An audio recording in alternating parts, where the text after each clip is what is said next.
कृष्णा कृष्णा हरे हरे, हरे राम राम राम हरे हरे।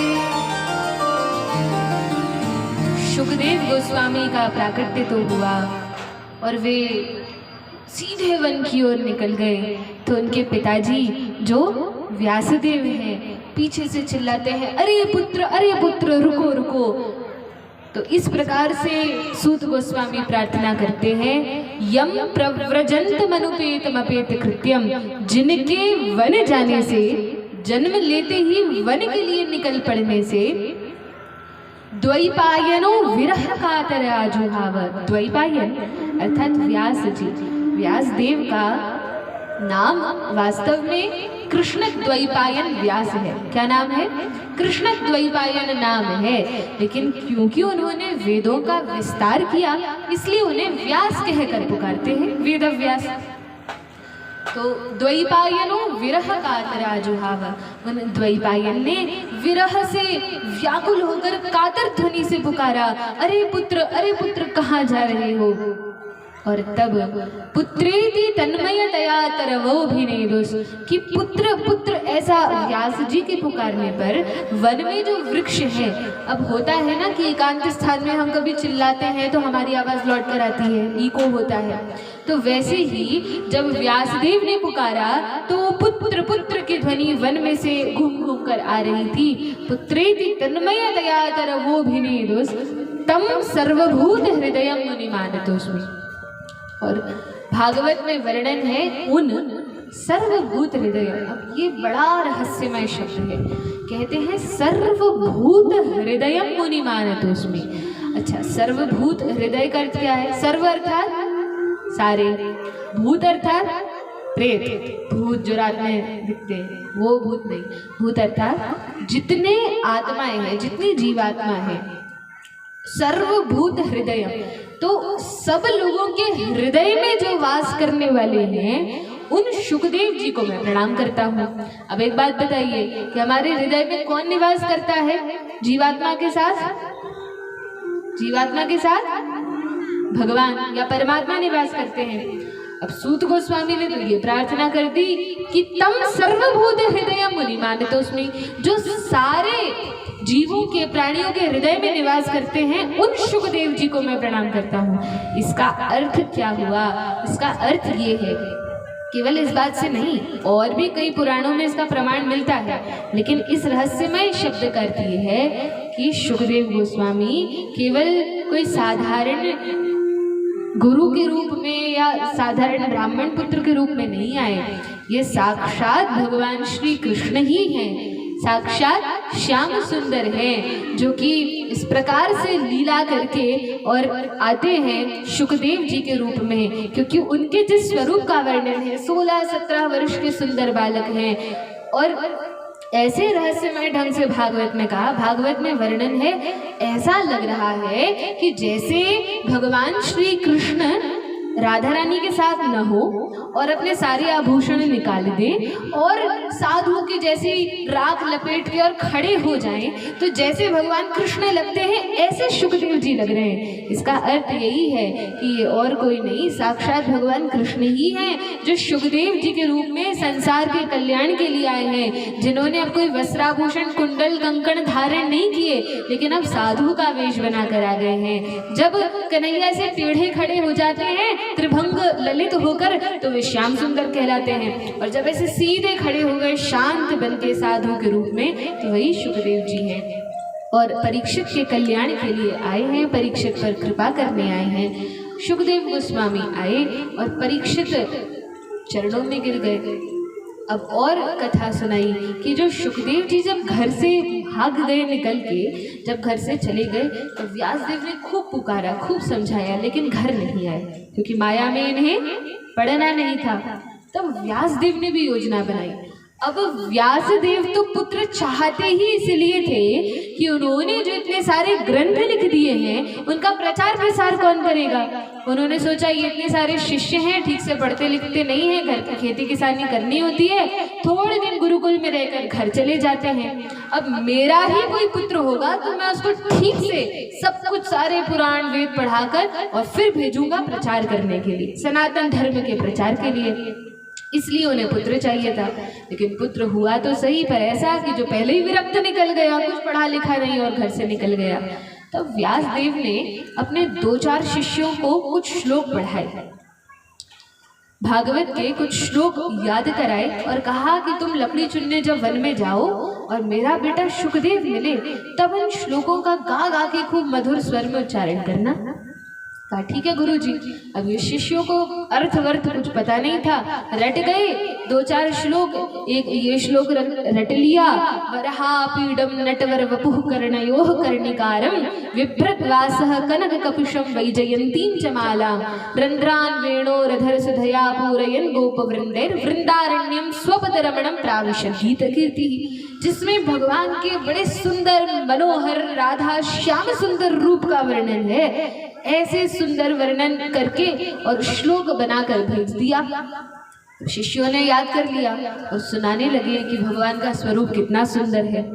जो शुकदेव जी के कान में ये श्लोक पढ़ा तो वे तो ब्रह्म ज्ञानी महात्मा थे। पहले शुकदेव जी भगवान के साकार रूप में विश्वास नहीं करते थे, पहले वो ब्रह्मवादी निराकारवादी थे। वो मानते थे कि भगवान का स्वरूप नहीं होता, भगवान तो निराकार ब्रह्म ज्योति है, वो मानने वाले थे। लेकिन जो उन्होंने सुना कि कृष्ण नाम के भगवान हैं जिनका ऐसा सुंदर रूप है, तब सोचा कि अरे ऐसे भगवान, ऐसा व्यक्ति भला कौन है। तब शिष्यों ने आगे किसी दूसरे बालक ने कहा, अहो बकीयम स्तन कालकूटम जिघांसयापायेदप्य साध्वी लेभे गतिम धातृच्युताम ततोन्यम कम वा दयालुम शरणं व्रजेम। एक शिष्य ने कहा कि अहो बकीयम, अरे जिस छोटे बालक ने बकी अर्थात बकासुर की बहन पूतना जो कि अपने स्तनों में विष लगाकर आई थी, उसके भी विष के भाव को नहीं देखा कि मारने आई है, लेकिन इस भाव को देखा कि दूध पिलाने आई है। उस पूतना राक्षसी को भी जिसने माता की गति प्रदान कर दी मरने के बाद, गोलोक वृंदावन में जो स्थान यशोदा और देवकी मैया का है, रोहिणी मैया का है, वो स्थान भगवान ने पूतना को दे दिया। भला इनसे अधिक दयालु कौन होगा।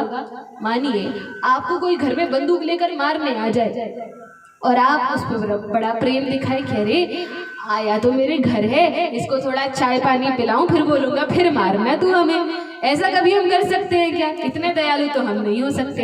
लेकिन भगवान कृष्ण को कालकूट लगाकर जो मारने आई, भगवान ने ये नहीं देखा कि मारने आई, भगवान ने देखा कि ये तो दूध पिलाने आई है। इस भाव को लेकर माता की गति प्रदान कर दी। अरे भला उनसे दयालु और कौन व्यक्ति होगा। और भागवत के इन श्लोकों को सुनकर शुकदेव गोस्वामी जो निराकार ब्रह्मवादी महात्मा थे, वे भगवान के स्वरूप के प्रति अनुरक्त हो गए। और तब तो पहले व्यासदेव कह रहे थे कि बेटा घर आ जाओ, मैं पढ़ाऊंगा लिखाऊंगा, तब नहीं मानी। लेकिन अब इन बालकों के पीछे पीछे दौड़े कि अरे आपको ये श्लोक किसने सिखाए। तब कहा चलिए चलिए हम बताते हैं किसने सिखाए। ये बालक आगे आगे जाते जा रहे हैं और पता चला शुकदेव गोस्वामी जो गए और जो बालकों ने कहा ये व्यासदेव हमारे गुरु हैं, इन्होंने हमें सिखाया है। तब तो शुकदेव जी को बड़ा आश्चर्य हुआ, अरे ये तो मेरे पिताजी हैं और इन्होंने श्लोक सिखाए हैं। तब तो पिताजी को प्रणाम किया, कह रहे ऐसे वैसे भौतिकतावादी पिताजी नहीं हैं, ये तो भगवान के भक्त पिताजी हैं। और तब शुकदेव जी ने व्यासदेव से, अपने पिताजी से सारे शास्त्रों सहित वेद पुराण आदि सहित फिर भागवत का अध्ययन किया, भागवत को पढ़ा और फिर इसके प्रचार के लिए निकल पड़े। और तब कौन मिल गया। तब जब शुकदेव जी जा रहे थे तो शरीर पर कोई वस्त्र नहीं है, ऐसे भस्म राख लपेट कर निकल गए। आसपास की स्त्रियों ने सोचा कि कोई पागल लड़का है, कोई पागल ऐसे ही घूम रहा है। अच्छा, ये जो भक्त होते हैं ये अपने स्वरूप को बड़ा छुपा कर रखते हैं, सबको नहीं पता चलता कि ये महापुरुष हैं। लोग सोचते हैं कोई पागल है, मूर्ख है, पढ़ा लिखा नहीं है, ऐसे ही जा रहा है। अब रास्ते के नगर ग्राम के लोग उन पर पत्थर फेंक रहे हैं, ताली बजाकर मजाक उड़ा रहे हैं, और सुखदेव जी तो उन्हें कोई फर्क नहीं पड़ता, वो तो भगवान में अपना मन अनुरक्त किए चले जा रहे हैं। आगे से देखा तो पृथ्वी के राजा परीक्षित आ रहे हैं और अपना मुकुट निकाल के रख दिया, सुखदेव जी के सामने दंडवत लेट गए। अब ये स्त्रियां और बच्चे सोचे अरे पागल के सामने परीक्षित महाराज क्यों लेटे। तब सोचा नहीं नहीं, कोई पहुंचे हुए महात्मा हैं। तब सब चुपचाप अपने घर चले गए कि अभी परीक्षित जी को पता चलेगा तो दंड देंगे। और तब परीक्षित महाराज ने कहा कि हे गुरुदेव, आप भगवान के रहस्य को, शास्त्रों के रहस्य को जानते हैं। 7 दिनों के बाद मेरी मृत्यु होने वाली है, कृपा करके कोई ऐसा उपाय कीजिए जिससे मेरा कल्याण हो जाए। सुखदेव जी ने कहा, देखो परीक्षित, पहली बात तो तुम्हें तक्षक से डरने की आवश्यकता नहीं है। जब तक मैं तुम्हारे पास में हूँ, तक्षक तुम्हें काट नहीं सकता, यहाँ आ नहीं सकता। परीक्षित जी ने कहा, महाराज मुझे तक्षक से कोई भय नहीं है, भले ही वो मुझे काट ले, मेरी मृत्यु हो जाए, लेकिन आप मेरा जीवन सफल कीजिए, मुझे भगवान की कथा सुना दीजिए। और तब सुखदेव गोस्वामी गंगा के तट पर कथा सुनाने बैठते हैं, और वहाँ पर शुकताल में जब सुखदेव जी कथा सुनाते हैं, परीक्षित महाराज भगवान की कथा सुनते हैं, तब प्रथम बार इस कथा का आयोजन होता है।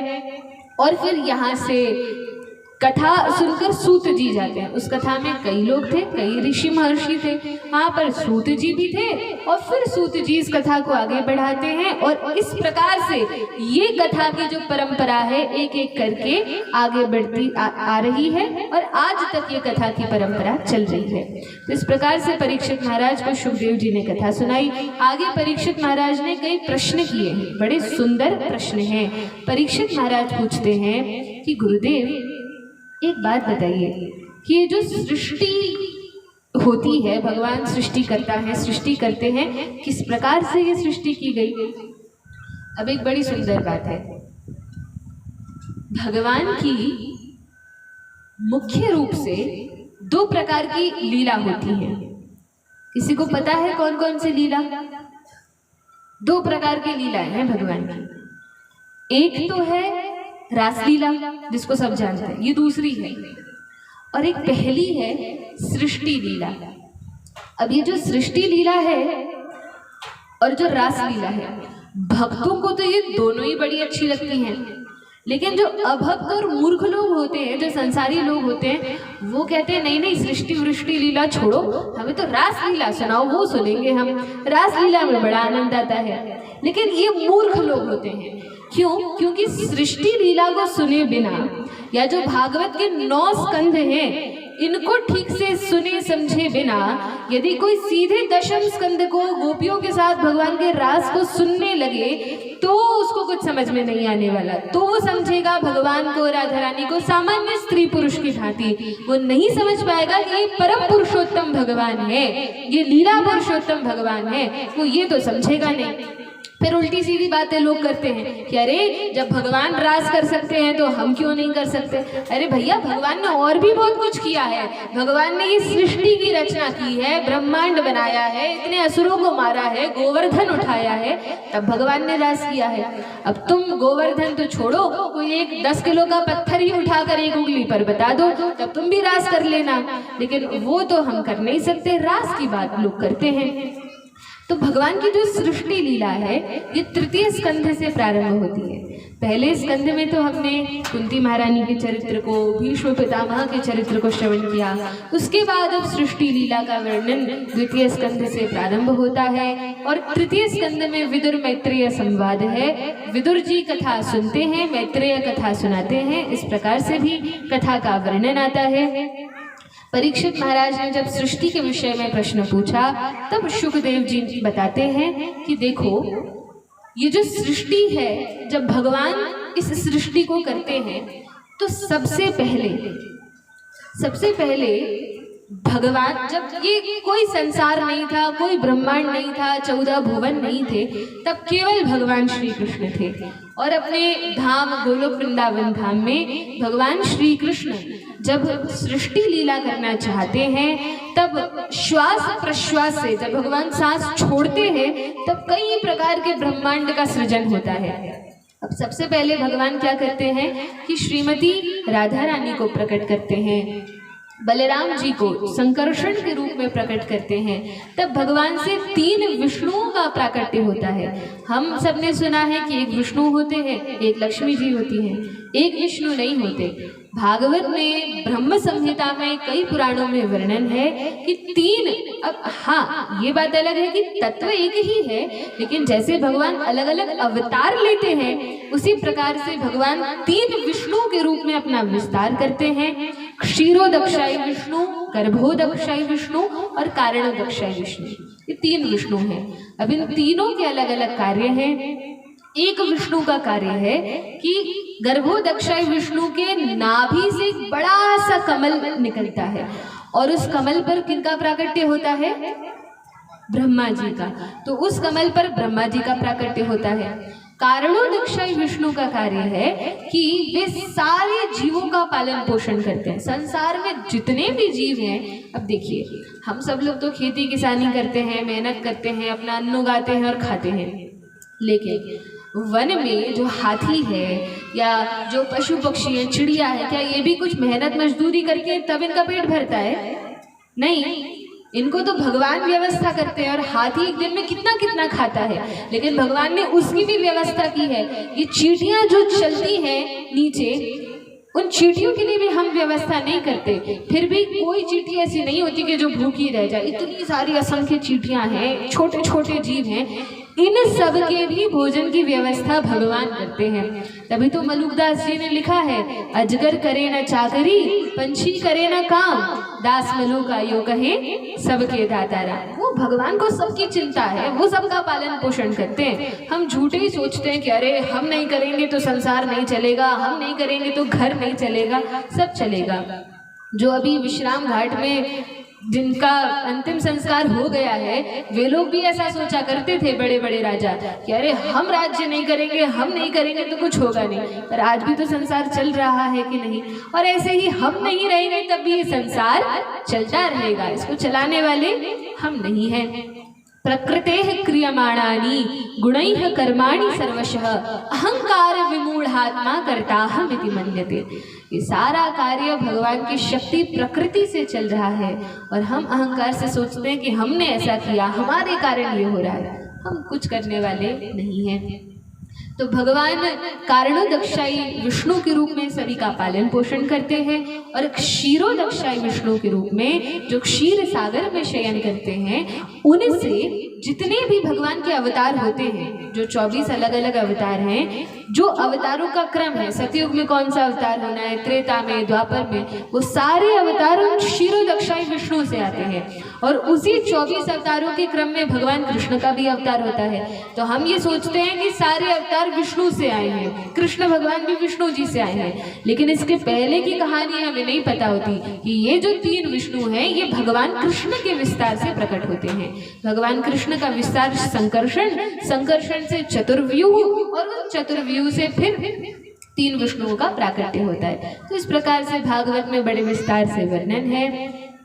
इस प्रकार से वर्णन किया, तब कहा कि जो ब्रह्मा जी प्रकट हुए उस कमल नाल से, तो छोटा मोटा कमल नहीं था, इतना बड़ा वह कमल है कि उस कमल की नाल में 14 भुवन है। सोचिए, हमारी जो पूरी पृथ्वी है ये भी उस कमल की नाल में है, और जो 14 भुवन है वो सारे उस कमल नाल में है। सबसे ऊपर ब्रह्मा जी का प्राकट्य है, जहाँ पर सत्यलोक है, ब्रह्मलोक में ब्रह्मा जी रहते हैं।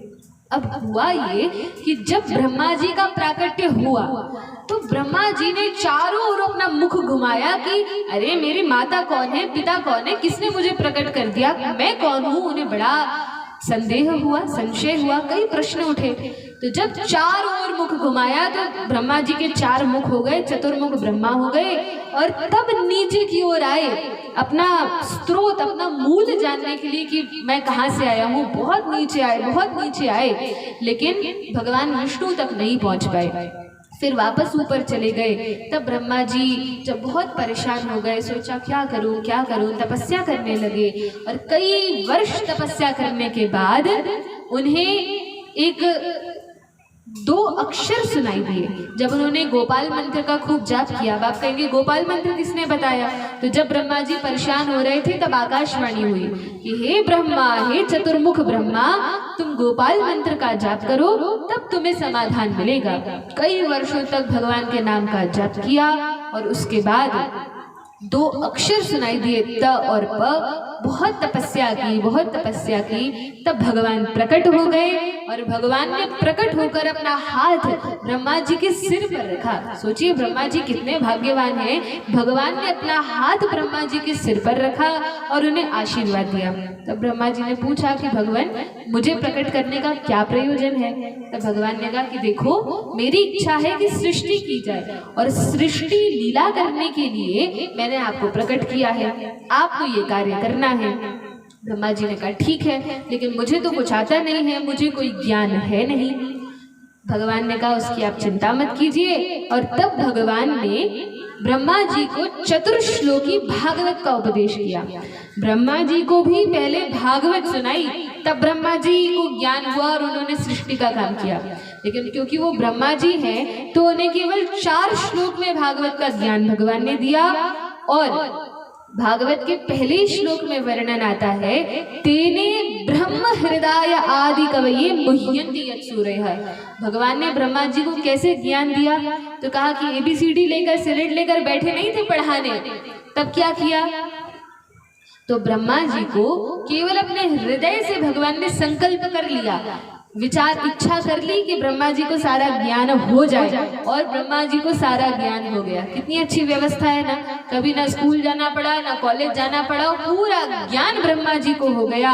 तब चतुर्श्लोकी भागवत सुनाई। अहमे वासने वाग्रे नानयत् यत् सदसत्परम पश्चादहम यदेतच्च यो वशिष्येत सोऽस्म्यहम् ऋतेऽर्थं यत् प्रतीयेत न प्रतीयेत चात्मनि तद्विद्यादात्मनो मायां यथा भासो यथा तमः यथा महांति भूतानि भूतेषु चावचेष्वहम्। इस प्रकार से जब 4 श्लोक सुनाए और इन 4 श्लोकों में संपूर्ण इनके उच्चारण से पूरी भागवत पढ़ने का पुण्य प्राप्त हो जाता है।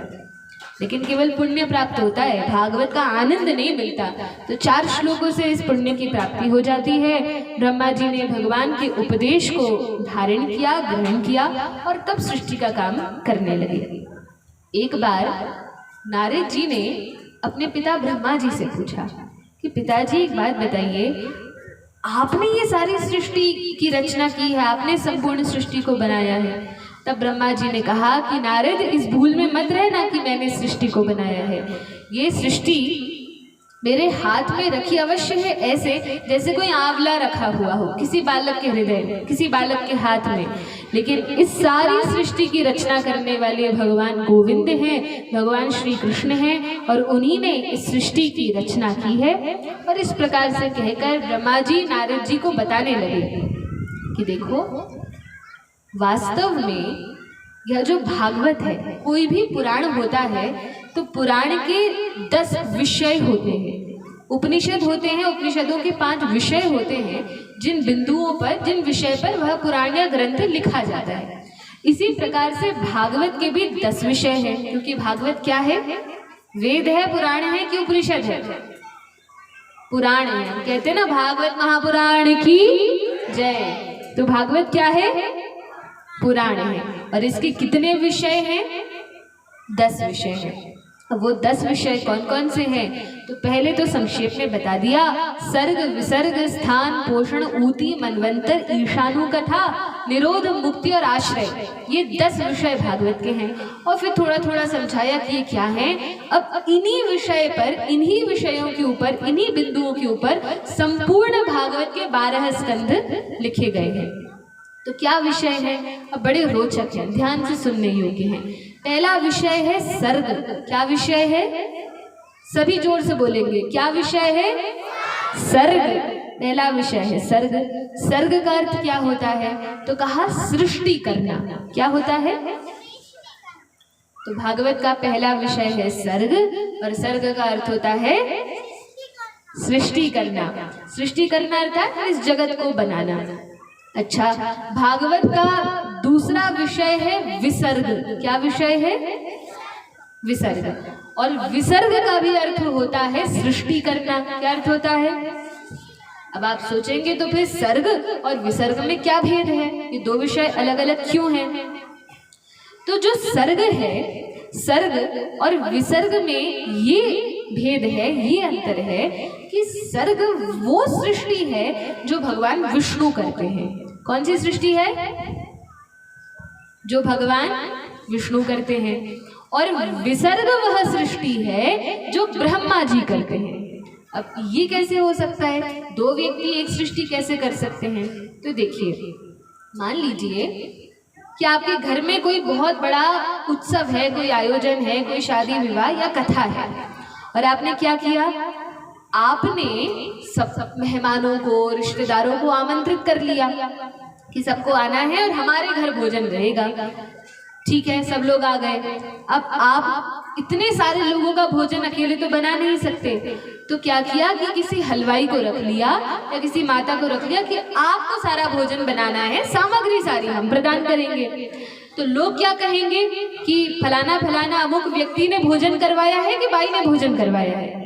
लोग तो कहेंगे कि अरे इन्होंने आयोजन किया, इनके घर हम खा कर आए हैं। लेकिन वो बनाया किसने था? बनाया तो हलवाई ने था, लेकिन नाम किसका हुआ? नाम तो हमारा हुआ। क्यों? क्योंकि बुलाया हमने था, आयोजन हमने किया था, सारी सामग्री हमने प्रदान की थी। हलवाई ने तो केवल उस सामान को लेकर और बना दिया, पैसा लेकर चला गया। इसी प्रकार से भगवान विष्णु क्या करते हैं? तो कहा सारी सामग्री जो है, ये जितने पंच महाभूत हैं, पंच तत्व हैं, जितने तत्व हैं, आत्मा है, जो कुछ भी सामान सृष्टि में लगना है, वो सब तो भगवान विष्णु प्रदान करते हैं। और ब्रह्मा जी क्या करते हैं? तो ब्रह्मा जी उन सारी सामग्री से 84 लाख योनियों की उत्पत्ति करते हैं, और फिर जिस व्यक्ति ने जैसे कर्म किए हैं उसके अनुसार अलग अलग योनि में डाल देते हैं। तो ये ब्रह्मा जी का कार्य है। इसलिए ये दो अलग अलग प्रकार की सृष्टि हो गई। तो अब समझ में आया सर्ग और विसर्ग में क्या अंतर है? सर्ग वह सृष्टि है जो भगवान विष्णु करते हैं, सामग्री देते हैं, आत्मा पदार्थ सब कुछ देते हैं, और ब्रह्मा जी उस जीव के कर्म के अनुसार उसको अलग अलग योनि में डाल देते हैं।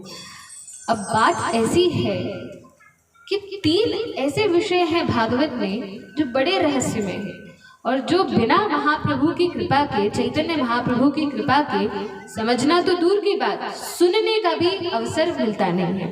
तो कौन से विषय हैं? कहा एक तो है ज्ञान, दूसरा है वैराग्य, ज्ञान विज्ञान, दूसरा है विज्ञान, और तीसरा है रहस्य। क्या क्या विषय हैं?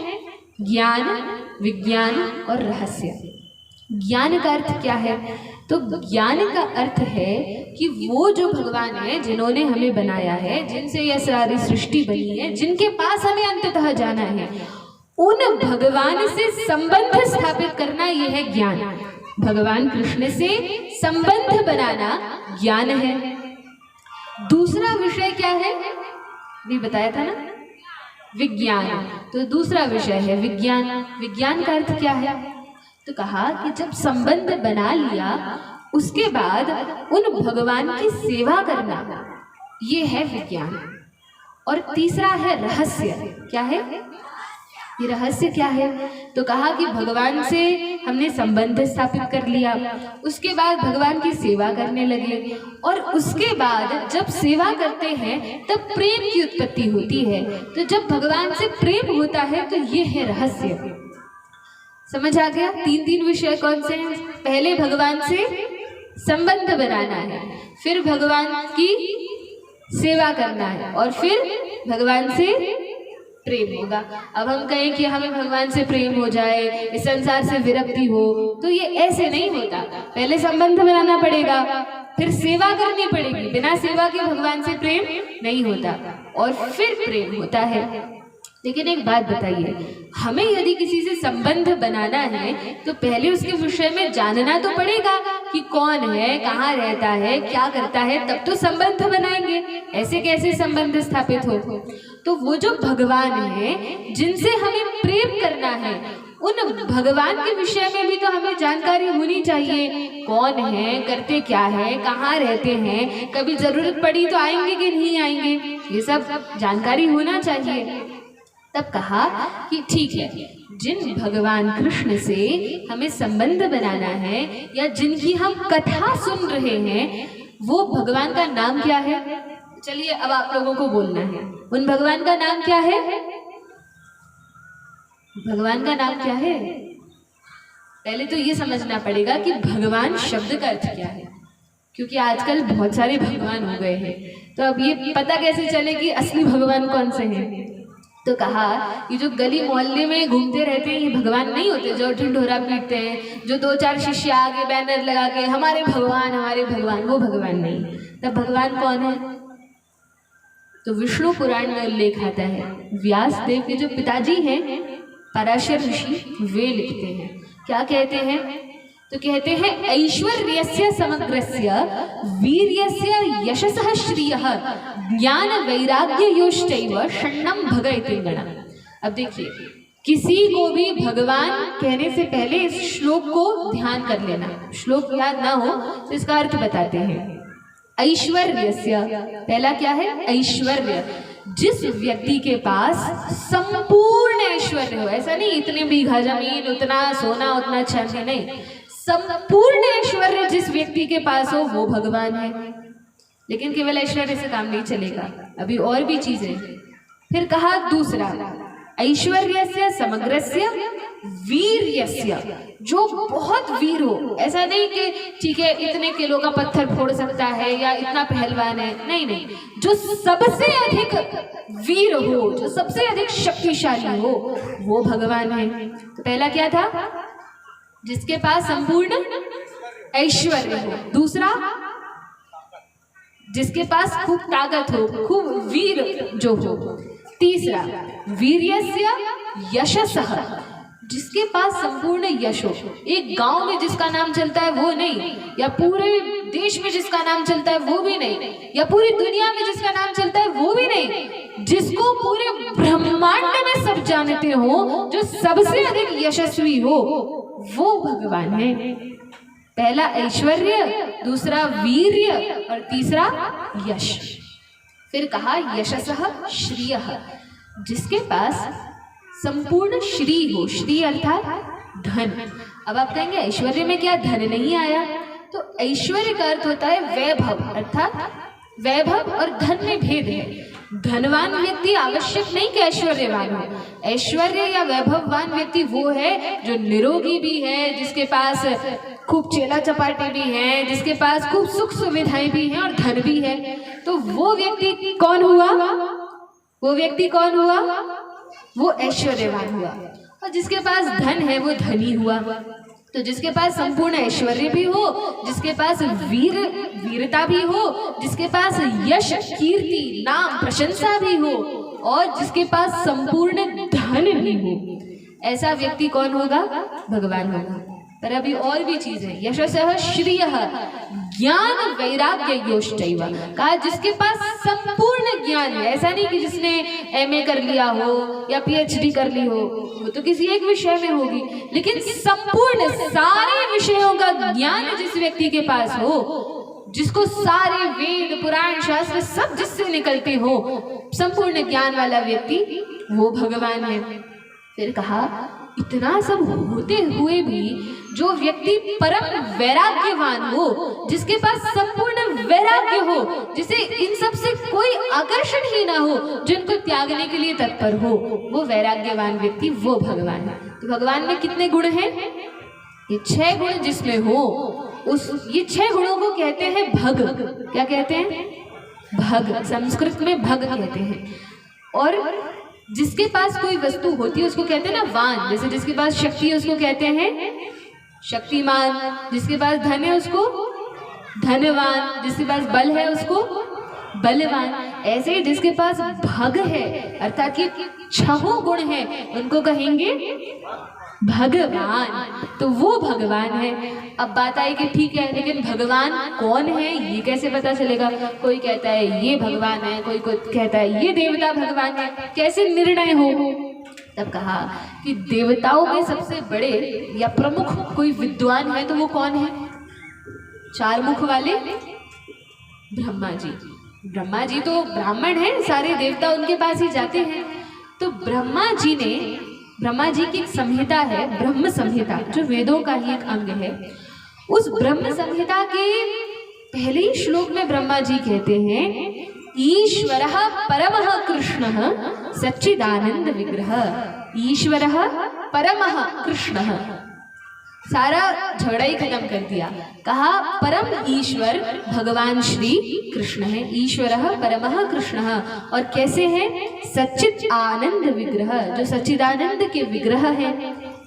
अनादिर आदिर गोविंद, जो हमेशा से है और हमेशा रहेंगे, अनादि है अनंत है, वे भगवान कृष्ण भगवान है। अनादिर आदिर गोविंद सर्व कारण कारणम, सारे कारणों के परम कारण वो भगवान कृष्ण है। तो नाम तो पता चल गया भगवान का। अरे भैया संबंध स्थापित करना है आज सबको, कोई ना कोई रिश्ता बनाना है आज भगवान से, तो नाम पता चल गया। उन भगवान का नाम क्या है? क्या नाम है? भगवान कृष्ण, कृष्ण नाम है। अच्छा अब पता तो चल गया लेकिन मिलेंगे कैसे? तो कहा कि वो भगवान कृष्ण वृंदावन में रहते हैं। कहाँ रहते हैं? वृंदावन में रहते हैं। अब ऐसे तो भगवान हर स्थान पर है। शंकर जी कहते हैं रामचरितमानस में कि हरि व्यापक सर्वत्र समाना। आइए थोड़ा गा लेते हैं तो नींद सबकी भाग जाएगी। हरि व्यापक सर्वत्र समाना, हरि व्यापक सर्वत्र समाना, हरि व्यापक सर्वत्र समाना, हरि व्यापक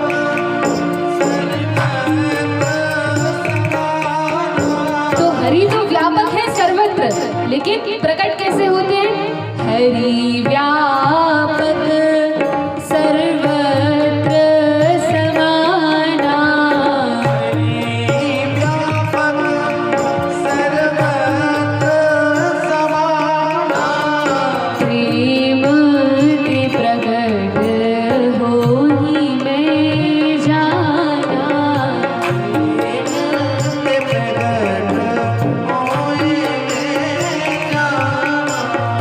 हरि व्यापक सर्वत्र समाना, हरि व्यापक सर्वत्र समाना, प्रेम के प्रगट होहि मैं जाना, प्रेम के प्रगट होहि मैं जाना। कहा हरि तो सर्वत्र व्याप्त है, लेकिन प्रकट कब होते हैं? कहा जहाँ प्रेम होता है वहाँ हरि प्रकट हो जाते हैं। कहा अब इसको कैसे समझें? बड़ा आसान उदाहरण है। मान लीजिए कि किसी व्यक्ति को बहुत तेज प्यास लगी हो और उसको पानी चाहिए, और कोई दूसरा व्यक्ति कहे कि अरे तुम्हें प्यास लगी है, पानी चाहिए, तो पानी कहीं नदी या सरोवर से लाने की क्या आवश्यकता है, या नल से पानी भरने की क्या आवश्यकता है? पानी तो हर जगह है। पानी विज्ञान में पढ़ते हैं ना कि पानी तो गैसों से मिलकर बनता है, हाइड्रोजन और ऑक्सीजन, और पूरे वातावरण में जलवायु होती ही है, तो जल तो पूरे वातावरण में है, नमी के रूप में जल सर्वत्र है। और चलो ठीक है, हवा से तो पानी पी नहीं सकते, तो कहा कि जिस स्थान पर हम बैठे हैं उस जमीन को यदि खोदेंगे तो खोदते जाएंगे, जैसे बोरिंग ट्यूबवेल करवाते हैं तो पानी निकल आता है। तो जहाँ तुम बैठे हो वहीं पानी है, तुम्हें प्यास लगी है तो ग्लास भर के पीने की क्या आवश्यकता है, या तो हवा से पी लो, हवा में पानी है, या तो जहाँ बैठे हो खोद कर पी लो, नीचे पानी है। तो क्या ऐसे हम पानी पीते हैं कि जब प्यास लगी हो तब खोदने बैठे हैं जमीन को? ऐसा तो नहीं करते। क्या करते हैं, जब प्यास लगे तब तो ग्लास में भर के कोई पानी दे तब प्यास बुझती है, हवा के पानी से तो बुझती नहीं है।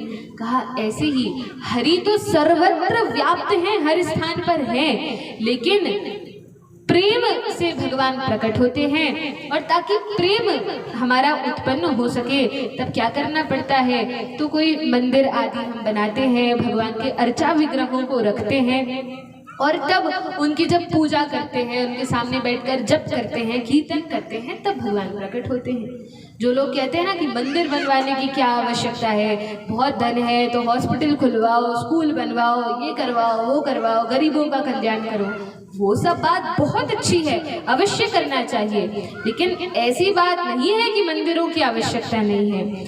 उन भगवान को प्राप्त करने के लिए, क्योंकि हमें कोई साधन चाहिए जिनके पास जाकर हम पूजा अर्चना कर सकें, तो भगवान इतने दयालु हैं, अर्चा विग्रह के रूप में भगवान प्रकट होते हैं कि लो मेरी सेवा कर लो, और तब हम भगवान की सेवा कर सकते हैं, उनसे संबंध बना सकते हैं।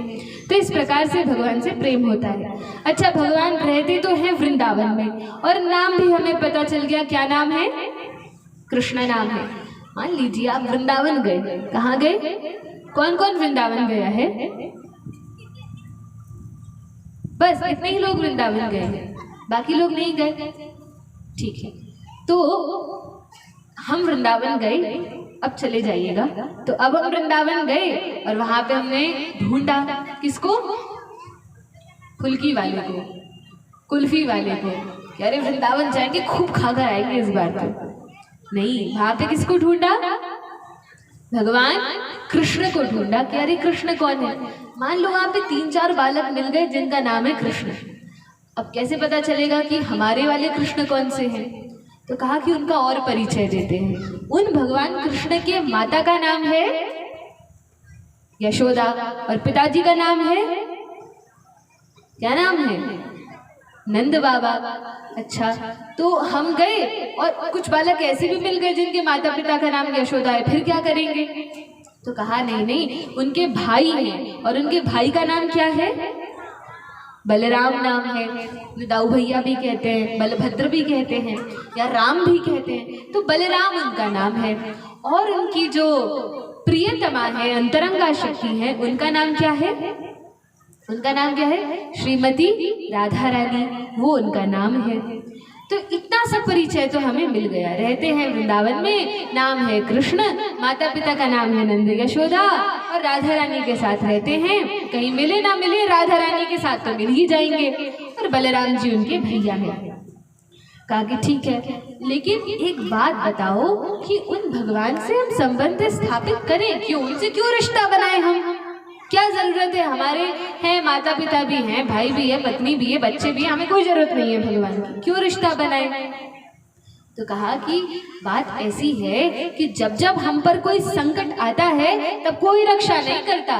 द्रौपदी के 5-5 पति थे, और ऐसे वैसे पति नहीं थे। भीम जैसे बलवान, युधिष्ठिर महाराज जैसे धर्मज्ञ, अर्जुन जैसे धनुधर, ऐसे उनके पति थे। लेकिन जब सभा में चीरहरण किया गया तब एक ने भी सहायता नहीं की। जब विपत्ति आती है जीव पर तब कोई सहायता नहीं करता, तब तो केवल वो भगवान ही है जो सहायता कर सकते हैं, उनके अलावा कोई सहायता नहीं करता। अच्छा, इसलिए उनसे संबंध बनाना है। हाँ, द्रौपदी ने उन्हें थोड़ा सा चीर फाड़ के राखी क्या बांध दी थी। संकट के समय उन भगवान ने अपनी बहन की रक्षा के लिए खूब सारा चीज, खूब सारा वस्त्र, साड़ी दे दिया था। इसलिए संबंध बनाना चाहिए। ठीक है, द्रौपदी का उन्होंने उद्धार किया तो मतलब काम करते हैं भगवान, इसलिए उनसे संबंध बना लेते हैं। अच्छा, और किस किस का उद्धार किया? और तो किसी का नहीं किया। अरे कहा एक का थोड़ी, कई लोगों का उद्धार किया। गज को ग्रह से मुक्ति दिलायो। तो पहले कहा कृष्ण जिनका नाम है, गोकुल उनका धाम है, ऐसे श्री भगवान को बारंबार प्रणाम है। फिर यशोदा जिनकी मैया है, नंदजू बापैया है, ऐसे श्री भगवान को बारंबार प्रणाम है। फिर कहा राधा जिनकी जाया है, अद्भुत जिनकी माया है, ऐसे श्री भगवान को बारंबार प्रणाम है। फिर करते क्या है, तो लूट लूट दधी माखन खायो, ग्वाल बाल संग धेनु चरायो। लूट लूट के उन्होंने ब्रज में, वृंदावन में खूब दही और माखन खाया। तो कहा ऐसे लुटेरे चोर से हम संबंध स्थापित करेंगे। कहा नहीं नहीं, गज को ग्रह से मुक्ति दिलायो। जब गजेंद्र पर संकट पड़ा, जब गजेंद्र विपत्ति में आ गया, कल हम गजेंद्र की कथा सुनेंगे किस प्रकार से जो गजेंद्र हैं, जब ग्राह ने उनको पकड़ लिया, तब उन्होंने भगवान का नाम पुकारा और भगवान ने उनकी रक्षा कर दी। गजेंद्र ने कुछ नहीं किया, वो तो गज के अर्थात हाथी के शरीर में थे, केवल मन से भगवान की सुंदर स्तुति कर दी। अच्छा, भगवान का एक नाम है, कल एक बड़ा विशेष सा नाम बताया था, किसी को याद है क्या नाम था? एक बड़ा अच्छा सा नाम था भगवान का, श्लोक से संबंधित, कि भगवान को स्तुति सुनना बड़ी प्रिय होती है। किसी को भी याद नहीं है? उत्तम उत्तम श्लोक, ये भगवान का एक नाम है। तो उत्तम श्लोक का अर्थ है कि भगवान को स्तुति सुनना बड़ा पसंद है। स्तुति, स्तोत्र, ये सब सुनना भगवान को बड़ा अच्छा लगता है। तो गजेंद्र ने कुछ नहीं किया, केवल स्तुति सुनाई और भगवान प्रकट हो गए उनकी रक्षा के लिए। तो हमें भी कुछ ना कुछ स्तुति याद होनी चाहिए कि जिस समय किसी कठिनाई में पड़ेंगे, तब कुछ तो ऐसा नाम ले कि भगवान प्रकट हो जाए। और किसी को कुछ नहीं आता तो हरे कृष्णा कृष्णा कृष्णा हरे हरे। एक बहुत बड़ा फायदा हो गया कि आपको ये महामंत्र याद हो गया। अब कोई भी परेशानी हो, किसी भी संकट में पड़ जाओ, कुछ नहीं करना, केवल महामंत्र का उच्चारण करना, हृदय से भगवान को पुकारना और भगवान आ जाएंगे। तो आइए हम भी भगवान की स्तुति गाते हैं। स्तुति संस्कृत में है, लेकिन क्योंकि भगवान के नाम का उच्चारण है, तो आप सभी लोग आनंद लीजिए और करतल ध्वनि से भगवान का स्मरण कीजिए। गरुड़ गमन तव चरण कमल मिह मनसि लसतु मम नित्यम। गरुड़ गमन तव चरण कमल मिह मनसि लसतु मम नित्यम। मनसि लसतु मम नित्यम। मम तापम पाकुरुदेव, मम पापम पाकुरुदेव, मम तापम पाकुरुदेव, मम पापम पाप। भुजग शयन भव मदन जनक मम जनन मरण भयहारी। भुजग शयन भव मदन जनक मम जनन मरण भयहारी। जनन मरण भयहारी। मम तापम पाकुरुदेव, मम पापम पाकुरुदेव, मम तापम पाकुरुदेव, मम पापम पाकुरुदेव। शंख चक्रधर दुष्ट दैत्य हर सर्वलोक शरणा। शंख चक्रधर दुष्ट दैत्य हर सर्वलोक शरणा। सर्वलोक शरणा। मम तापम पाकुरुदेव, मम पापम पाकुरुदेव, मम तापम पाकुरुदेव। अगणित गुण गण शरण शरणद विमुख लोक शरणा। अगणित गुण गण शरण शरणद विगलित सुर पुजाल। विगलित सुर पुजाल। मम तापम पाकुरुदेव, मम पापम पाकुरुदेव, मम तापम पाकुरुदेव, मम पापम पाकुरुदेव। गरुड़ गमन तव चरण कमल मिह मनसि लोक शरणा। गरुड़ गमन तव चरण कमल मिह लसतु मम नित्यम। लसतु मम नित्यम। मम तापम पाकुरुदेव, मम पापम पाकुरुदेव, मम तापम पाकुरुदेव, मम पापम पाकुरुदेव। बोलिए भक्तवत्सल भगवान की जय। भगवान श्री कृष्ण जिसका भी उनके साथ संबंध है उसकी रक्षा अवश्य करते हैं। अच्छा, एक बात बताइए, क्या आपने सुना कि वृंदावन में, ध्यान से सुनिए, आपने सुना कि वृंदावन में कौन रहता है? भगवान कृष्ण रहते हैं। अब आपकी इच्छा हो गई कि कृष्ण वृंदावन में है तो मैं जल्दी से वृंदावन पहुंच जाऊं और वहां कृष्ण से मिल लूं। क्या इच्छा हुई आपकी कि वृंदावन जाके भगवान से मिल लूं? लेकिन क्या अभी आप जाएंगे? आज यदि इच्छा हुई तो नहीं जाएंगे। क्यों नहीं जाएंगे वृंदावन? वहां तो कृष्ण है। क्योंकि अभी तो 4 दिन की कथा और बची है। 4 दिन की बची है, अभी तो कथा बची है। फिर क्या करना पड़ेगा? फिर तो यहीं रहना पड़ेगा, नहीं तो कथा सुनने कौन आएगा। लेकिन आपकी तो इच्छा हो गई कि अब तो मुझे भगवान कृष्ण से बात करनी है। किस किस को भगवान से बात करनी है? अरे सबको करनी है। एक आध को करनी होती तो नंबर बताते, अब सबको कैसे बताएं? लेकिन कोई बात नहीं, आप लोग तो इतने बड़े भक्त हो तो इतना तो बता ही सकते हैं। तो यदि हमारा कोई संबंधी कहीं दूर हो और उससे हमें बात करनी हो, तब क्या करना पड़ता है? कैसे बात होती है? कैसे? मोबाइल फोन से हो जाती है बात। अच्छा, ये बताइए, आप में से किस किस के पास मोबाइल फोन है? मेरे पास तो है। और किस किस के पास है? सभी के पास है। अच्छा, आजकल तो बच्चों के पास भी मोबाइल है। तो एक बात बताइए, आपके पास, हमारे पास, सबके पास मोबाइल है, तो क्या भगवान के पास नहीं होगा? होगा कि नहीं होगा? होगा, पक्के में होगा। और हमसे और अच्छा वाला होगा। सैमसंग वैमसंग का नहीं, उनके पास तो और अच्छी कंपनी का, पता भी नहीं है हमें कौन सी चलती है वहाँ पे, वो वाला होगा। अच्छा, मोबाइल है तो सबके पास नंबर भी होंगे, फोन नंबर, सबके पास नंबर है, तो भगवान के पास भी नंबर होगा। लेकिन बात ऐसी है कि भगवान के पास जो नंबर है वो भगवान सिम चेंज करते रहते हैं, तो नंबर हर युग में बदल जाता है ताकि दूसरे युग के इस युग में परेशान ना करें, तो नंबर बदल लेते हैं। अच्छा, आप में से किस किस को भगवान का फोन नंबर चाहिए?